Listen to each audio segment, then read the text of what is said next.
What's up mga par? So magandang araw sa inyong lahat. So day 21 ng ating challenge na kung saan hindi tayo kakain ng kanin in 30 days. Ayan mga par, so naka 20 days na tayo and 21 days ngayon. And tignan natin kung ano mga mangyayari ngayong araw na to. And yun lang. Peace! Yo, what's up man?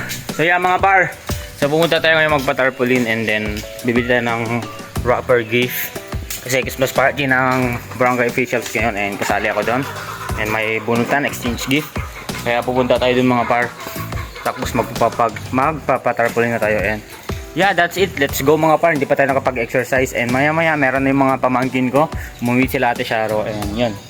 So yung tarpaulin pala para sa Christmas party din namin sa 24 dito sa bahay lang namin, parang family bonding or should I say family reunion. So mga par, samahan nyo ako and let's go. Nandito ang pamangkin ko, si Ate. Hello Ate. Yan mga par, so nandito sila and quality time muna kami, so hindi muna tayo mag-exercise. Update ko naman mga par, so this incoming days magiging busy tayo and pero i-update ko pa rin kayo.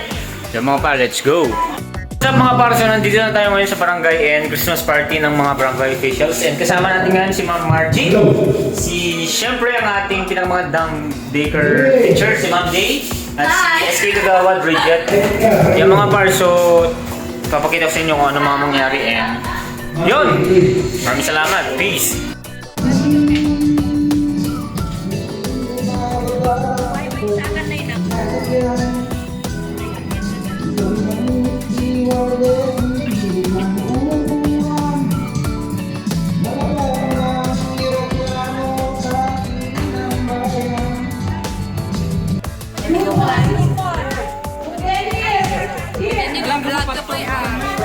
Vlog yan o, mother!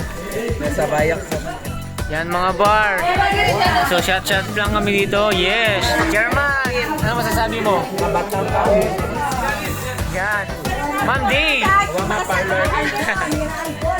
Yun! So yun mga par, so all goods lang naman and tapos na yung program and see you tomorrow. Peace out! Woo!